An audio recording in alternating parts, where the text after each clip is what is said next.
Netatmo first announced its smart video doorbell back at CES 2019, and now 21 months later it's finally available to buy. So I've been using this doorbell for around 2 months, and I'm going to take you through the design, install, how the app works, HomeKit, including HomePod chimes and Apple TV support, and find out whether, in my opinion, this is worth buying.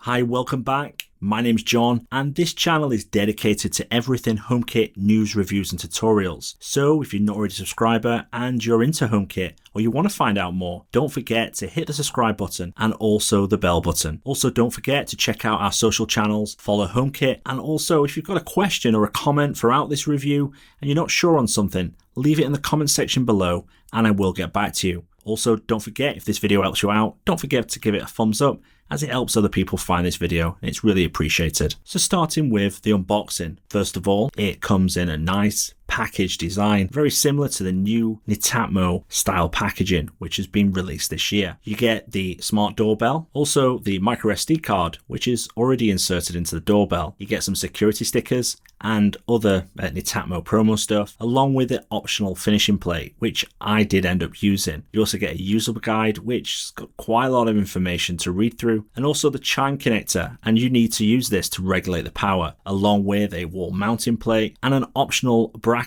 which can be used to put the doorbell at an angle. You also get an additional fuse and some screws and some wall plugs, along with a security screw, which I'll talk later on about. Now moving on to the design. The Netatmo Smart Video Doorbell follows a similar design to the company's outdoor camera in terms of looks. It has a compact and elegant rectangular shaped design with a mixture of aluminium and plastic used. At the top, you find the 2 megapixel camera with a video resolution of 1080p and 140 field of view. At one side of the camera lens is a LED status light that is solid blue when not in use, flashes blue when the doorbell button has been pressed, then it'll turn red when someone is viewing the live feed. To the other side is a LED light for night vision that will flash when it's dark. In the center is a plastic grill, and behind this is a speaker and microphone that is used for two-way audio. Finally, at the bottom of the device is where you find the doorbell button, which is made of aluminium with a very simple doorbell symbol. When you press the button, it gives off a slight mechanical click. Around the rear of the video doorbell, you have one of 3 HomeKit codes, a micro SD card slot which has already got a 32-bit card installed, and a power connection port. You also find the reset and a micro USB port. Now the micro USB port is used to power the device if you do need to do a reset. Now it is worth noting, this will power the device, but I would not recommend using this in this way. This area is all made of plastic, and so is the frame around the doorbell. Netatmo has treated the internals with HCO treatment to make the smart video doorbell water and dust proof to IP44. Finally, connectivity is via Wi-Fi on the 2.4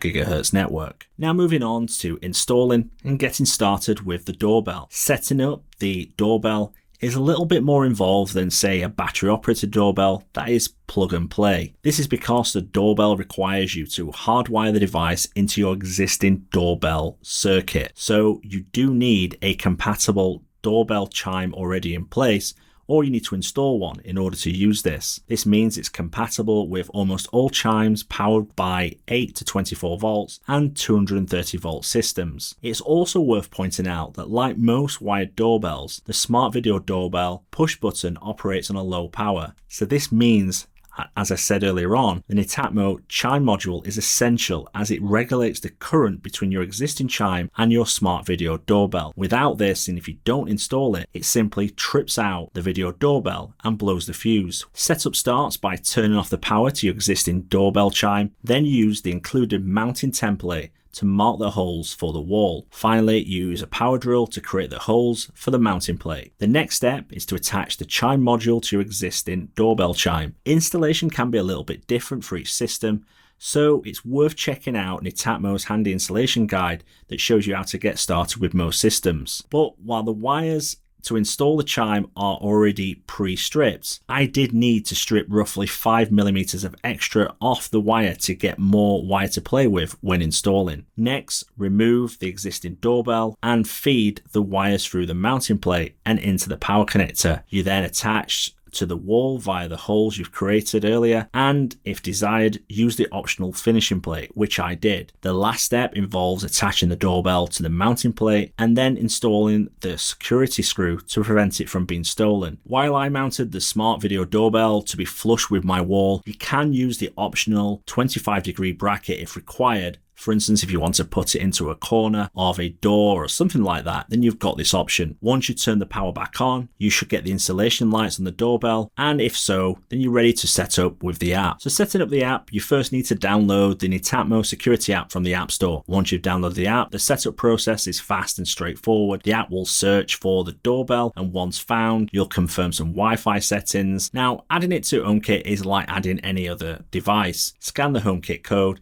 and follow the rest of the setup procedure. While the prospect of installing a wired video doorbell might put you off, particularly because you've got to mess around with electricity, I didn't find it overly complicated, and using the Netatmo help guides, I had it installed in under 30 minutes. Now let's do a full walkthrough of the app. When you first open the Netatmo security app, you'll see a timeline of all the events in a vertical timeline that's been captured. The app gives each event a date and a timestamp along with a symbol, and these symbols are the following. A red phone with a cross. This will show if you've missed someone that has pressed the doorbell and you didn't answer. A green phone.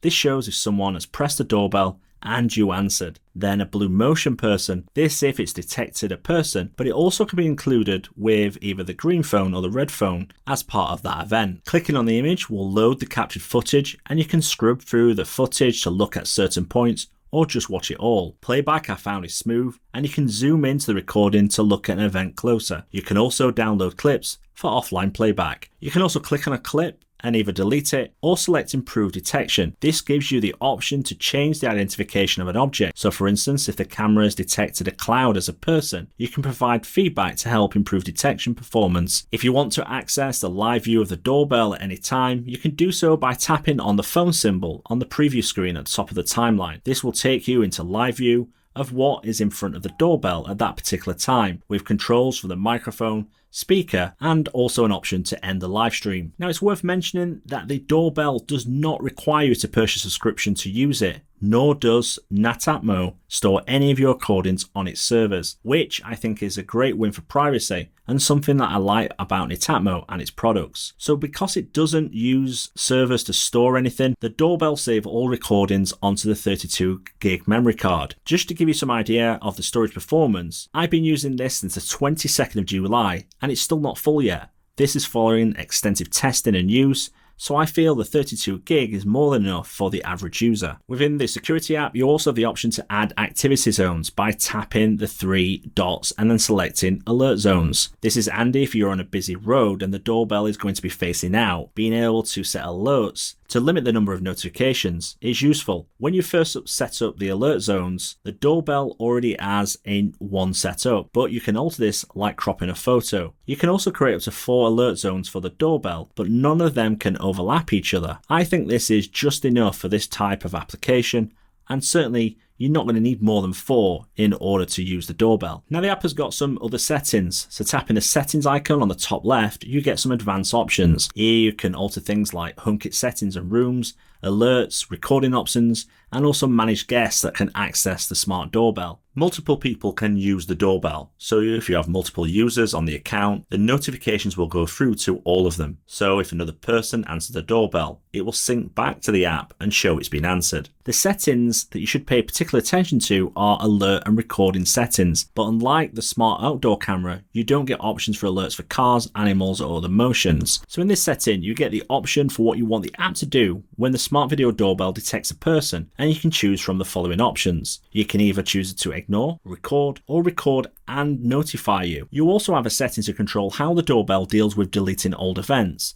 You have the option of 1 week, 1 month, and 1 year, plus the option to never, which will delete all these recordings when the card fills up. If you have multiple Netatmo security camera products, this setting is for all of your cameras and doorbells. You'll also have further options in my product section, which displays details like signal strength, serial number, and the current firmware version. You can also reconfigure the network if you've run into issues, and also alter alert zones from this area. Finally, you also have the option to alter the quick display zone for the video view. Now, this is what appears at the top of the timeline, so you can alter it so you can instruct the app which part of the image view of the camera you want to see in the snapshot view on the main timeline screen. And I think this is useful if you want to see a particular area and you only want to focus in on that. Now, moving on to how it works with answering a doorbell. But before we get started on the detail of how the doorbell works when answering a performance, it's worth pointing out that video quality and responsiveness of the doorbell would depend on your Wi-Fi speed and network quality. It also differs between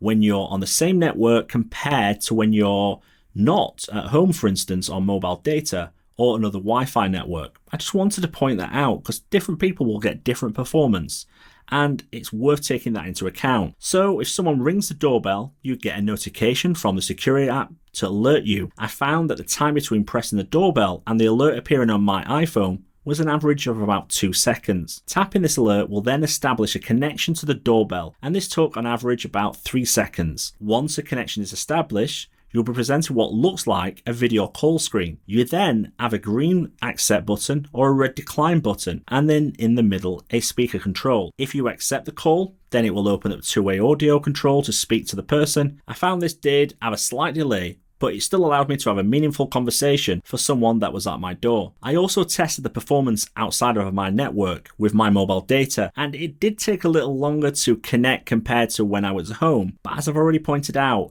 this is to be expected, but it did not cause too many issues when using it remotely. If you press the red button to reject, it will take you back to the timeline screen and mark this as a missed call. Now, when someone presses the doorbell, it will take about 30 seconds before it stops trying and shows the event as a missed call, but it will send multiple notifications to get your attention first before it gives up. I think this is enough time to be able to respond to someone at your door, particularly someone knocking at your door. 30 seconds is normally the amount of time that someone will stick around. If you have multiple users connected to the doorbell, it will send a notification to all users, but it will only allow one new person to answer at any one time. In terms of audio performance, I would say it's on par with other video doorbells on the market today. You can clearly hear what the person is saying, and they also can hear you as well. Although I could hear audio for up to about 5 meters away before it became hard to hear. While I live in a corner plot on my street and it's fairly quiet, you'll also need to take into account other factors like living on a busy road or noisy areas when taking into account audio performance and whether this is going to work for you. Now, whilst you can't use the app if you don't have an internet connection or your Wi-Fi goes down for any reason, one thing I like about the doorbell is it will still work as a doorbell as long as you have power, and this is because it's connected to your existing chime. So if someone comes to the door and presses a doorbell, it will still chime, but the best bit, it will still register motion, doorbell presses, and even record with no internet or Wi-Fi. Then once it establishes a connection again, the doorbell will then sync back with the app and alert you to any activity. This for me is crucial for this type of device category, and I like the fact it still works in a traditional way, but with the smart elements built in around it. Particularly if your Wi-Fi or internet goes down, you've still got a record of anyone that came to your door. Now, the video quality is good, but I would not say it's the best either. You can't alter the resolution of recordings, so the doorbell will alter the streaming quality based on your Wi-Fi signal strength, which may cause different results depending on the network traffic. The video quality at night is reasonable and does a decent job of providing clear recordings, but occasionally the image would be overexposed when someone was standing close to the doorbell lens. I also found the range of the night vision acceptable, and it could still make out objects about 10 meters away from the doorbell location. Now, in terms of motion detection, as I previously mentioned, the doorbell can detect people that are approaching or around the video doorbell, but you should not see this as a security camera like the Netatmo Smart Outdoor Camera, for instance. The reason being is while the performance is adequate for what they intended, it's not the same product as the outdoor camera. They designed it to be used with a doorway and the surrounding area in mind, so I would not recommend it to replace an existing outdoor camera, But to be fair to Netatmo, they do not market this product in this way. It's also worth mentioning that I've had some false detections caused by clouds and some shadows in the last couple of days of the final testing of the firmware. But without bringing the beta firmware into this review, this is nothing compared to when I started using it 2 months ago. Also, if you use alert zones cleverly to take the focus away from the skyline, this helps significantly. To add to this, the motion detect's performance will vary depending on your individual circumstances. For instance, I use the smart outdoor camera in my back garden, and occasionally I do have false alerts when the washing is out, but the fact that you can use the improved detection to report false alerts helps over time. While the box and website state the doorbell works with Dropbox and as NAS support, like the company's other security camera products, the initial release of the firmware that will ship to consumers does not support this feature. However, when I spoke to Netatmo last week, they said it was coming as a free update later this year. Okay, so let's look at HomeKit support, and let's deal with the elephant in the room first. Does not have HomeKit secure video, and yes, I hear you screaming at the screen as I say that. They've had enough time to implement this, and I agree with you, but it's not as simple as that. And I don't think we should blow it out of all proportion. So let me explain why. HomeKit doorbells come in two flavors. The first being doorbells that support standard HomeKit and doorbells that support HomeKit secure video. Standard HomeKit doorbells allow you to live view, motion sensors, answer the doorbell, two-way audio, HomePod doorbell chimes if you're using iOS 14 with your HomePod, Apple TV live view, and picture-in-picture support. So you get all of these features without using HomeKit Secure Video. With HomeKit Secure Video, however, you get all of these features, but as you can see, the three fundamental differences are the 10 days of iCloud storage, activity zones, and facial recognition. So given the Netatmo Smart Outdoor Doorbell as its own storage and activity zones, then the lack of HomeKit Secure Video is not an enormous blow in my view. So looking at HomeKit, at its basic level, you can view the video feed directly with Neomap on your iOS device. You can also use the two-way audio to listen to what's going on outside and talk to people by pressing the push to talk button. If someone presses the button on the doorbell, then a notification pops up on your iOS device and it will take you to the live view screen. While it's different from the security app in terms of accepting or rejecting calls, you still have privacy of not having to answer until you push the button to talk. You can also set up the Home app to send you notifications when the doorbell detects motion. But because the security app has all the features that I wanted to use, I did turn this off to avoid duplication of alerts coming through. And I would recommend that if you decide to use HomeKit to turn the notifications off for the security app, as this just sends a load through and you get a lot of duplication. The video doorbell also supports HomePod chimes, but this is not available until Apple releases the public firmware for the HomePod. But I've been testing this feature with the smart doorbell and I think it works great. But to use this feature, you need to do a couple of things. First of all, in the Home app, you need to turn on the settings within doorbell notifications, and this turns on the doorbell chimes. And you also need to turn this on with the HomePod settings, again within the Home app. When someone presses the doorbell, the HomePod will play a chime to let you know someone is at the door. If you do have multiple HomePods, the chime will also play across them simultaneously, and you also can select which HomePod you want to receive chimes on. You also can use it with tvOS 14, and you can access the doorbell live view by pressing the HomeKit controls in the new interface. Here you can see a snapshot of the doorbell, and if you select the view, it will take you to a live view of that moment in time. Although you can hear what's happening outside, you cannot use a two-way audio feature, but this is a limitation of the Apple TV hardware and not the doorbell itself. Also, if someone presses the doorbell and you're watching your Apple TV or it's turned on, you get a picture-in-picture like you do with any HomeKit doorbell. Although it's great that the doorbell does work in HomeKit via the Home app, I don't feel that HomeKit offers anything over the Netatmo security app. It feels that at times the Home app feels clunky compared to the native app, and during my use I tended to use Netatmo's own offering as it was far slicker. So my review conclusion: I like the design. I think it looks sleek, I think it looks slick, and I think it fits into most modern homes. Although the smart video doorbell is on the high side in terms of price, you don't need to sign up to a subscription, which means the doorbell initial purchase will balance out compared to the cheaper alternatives with the subscription model over time. I also like the fact the company is privacy focused and it doesn't collect any user data, nor does it store any of your recordings on its servers. Speaking of storage, it's nice to see that Netatmo has included a 32 gig card with its doorbell, unlike the 16 gig in its outdoor camera, which based on my testing has not reached capacity in 2 months of use. Although some may be put off by the installation, but you only need to do this once. Yes, you do need the existing doorbell chime to use the doorbell, but if your Wi-Fi internet go down, then the doorbell still works. I also like how the Netatmo security app works in terms of notifications and when answering a call on the doorbell. The fact it presents you with a live view first and then gives you the option to answer the doorbell or not is a nice touch and great for privacy. Also, motion detection has certainly improved in the final release of the firmware, and the false alerts are down to a small number now. While the video quality is good, I would not say it's the best, and Netatmo could have put a better lens into the doorbell. The night vision performance is good enough for its use, but I did find if a person is too close to the lens, then the image quality could be overexposed. Although some will be disappointed that it does not work with HomeKit Secure Video at launch, but I don't think this is a huge deal breaker as it features built-in storage and activity zones all on its own. Plus it still works as a HomeKit doorbell with doorbell HomePod chimes and Apple TV support. Netatmo has promised that HomeKit Secure Video will come later down the line, but as always, do not buy a product based on someone saying it's going to be available, although I am confident based on Netatmo's track record that Secure Video will be delivered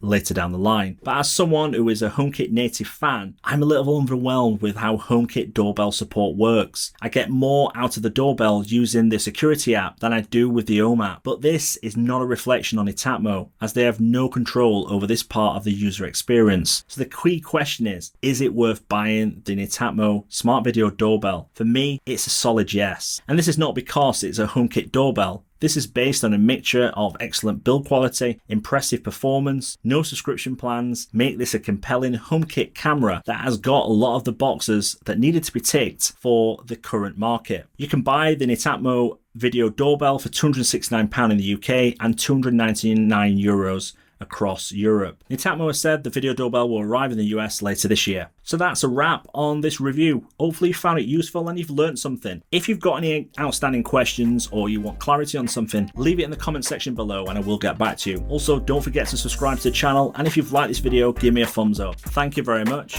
I'll speak to you soon.